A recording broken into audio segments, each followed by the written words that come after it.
Hello everyone, welcome to this week's Astrology News Report, an alternate view of world events as seen through the lens of Vedic astrology, presented by yours truly, Ron Berger.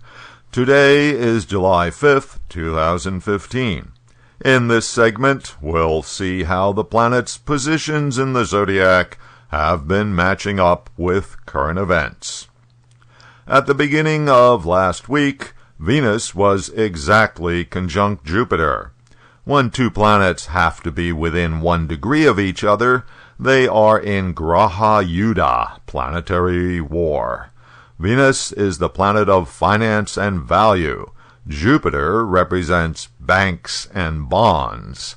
Finance and sovereign debt were front and center last week as the Greek government had to shut down the Greek banks due to running out of cash, due to the failure to obtain more bailout money from the European Central Bank to make the next payment on their debt.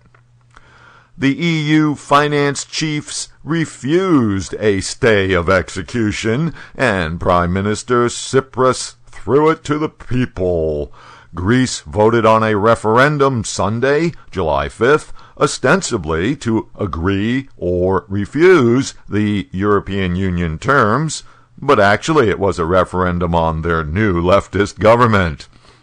The choice: capitulate to the European banks and stay in the EU, enduring more sacrifice, more austerity, or withdraw from the EU and go it alone with uncertain consequences. Meanwhile, the Greek economy and the Greeks are circling the drain, and people take to the streets in demonstrations of yes versus no. Jupiter is the planet of confidence and optimism. Jupiter is sending a positive trine aspect to Uranus, the planet of freedom and rebellion.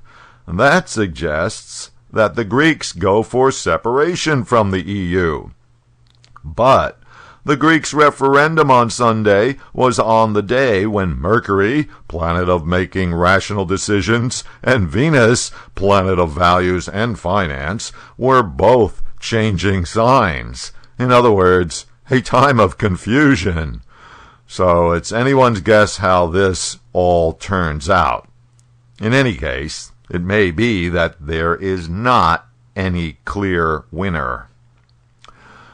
Another manifestation of Uranus, planet of freedom and independence, getting support and encouragement from the trine aspect of Jupiter, occurred here in the USA.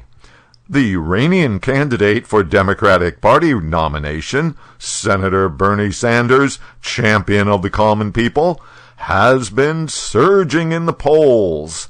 He held a rally in Madison, Wisconsin, drawing over 10,000 people. When I get some time, I'll figure out his chart and do an analysis. Unfortunately, there's no published birth time available for him. The Supremes were still handing down decisions at the beginning of last week.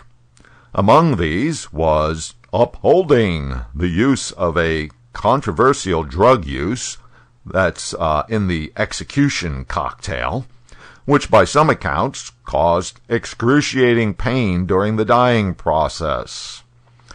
The astrology connection comes from Saturn's transit in Scorpio, a combination interpreted as severe punishment. In the USA chart, that energy plays out in the 12th house, the house of prisons, criminals, and executions. On Tuesday last week, Chris Christie, governor of New Jersey, officially threw his hat into the ever-expanding ring of Republican contenders. There are now 14 declared Republican candidates. Here's the chart of Christie's announcement. Looks a bit dicey for success, but there are a few interesting combinations that could work in his favor. Mercury, the planet of communications and the media, is at the top of the chart, and Christie is a consummate communicator. Note that Scorpio Moon is directly opposite Mercury, indicating a strong emotional component. And there's Jupiter conjunct Venus in the 12th house, the two main benefic planets in the house of the unknown. Could be something unexpected benefits his campaign. And remember, this guy has been written off in the past more than once and come back from it.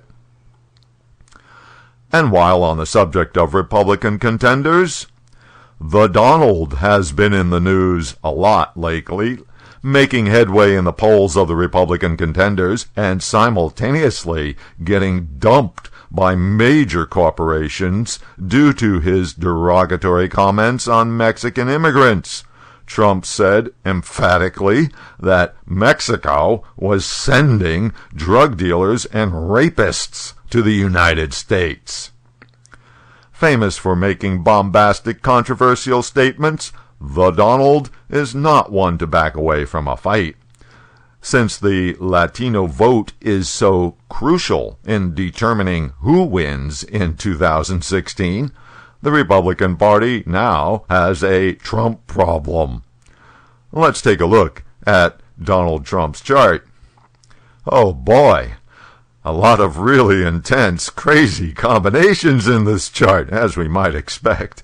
First of all, notice Mars' near exact conjunction to the ascendant degree. This guy is nothing if not pugnacious, but also capable of leadership. And then there's that wild combination in the 10th house, the house of success in the world. The sun gains huge strength by being in the 10th house, and it's the mark of a ruler. Rahu gives great ambition, and Uranus gives sudden events, as well as a fierce streak of independence. So, Mr. Trump has the karma for success, undoubtedly, although he is also subject to sudden reversals. Donald Trump was born on a full moon, which is considered auspicious, but also makes him very reactive emotionally. The moon in Scorpio with K2 gives one preternatural instincts, and especially when it comes to dealing with the public. Essentially, this guy is psychic. But moon with K2 is also mentally disturbed, even psychotic. Somebody you would want to be careful about dealing with. Right now, Jupiter, planet of confidence, is heading into Leo, Mr. Trump's first house. No doubt he will be feeling even more full of himself than usual, and super confident in his abilities. Although he has no experience in government, well, why is he doing this? Because Leo loves to be in the spotlight. It's another Trump TV show. In the near future, I'll do a special segment on the Donald and look into more of the details of his unusual chart and his predictions. Well, that'll do it for this week's show. You can keep up with daily astrological developments and contribute your own thoughts by following me on Twitter at Astro News Report.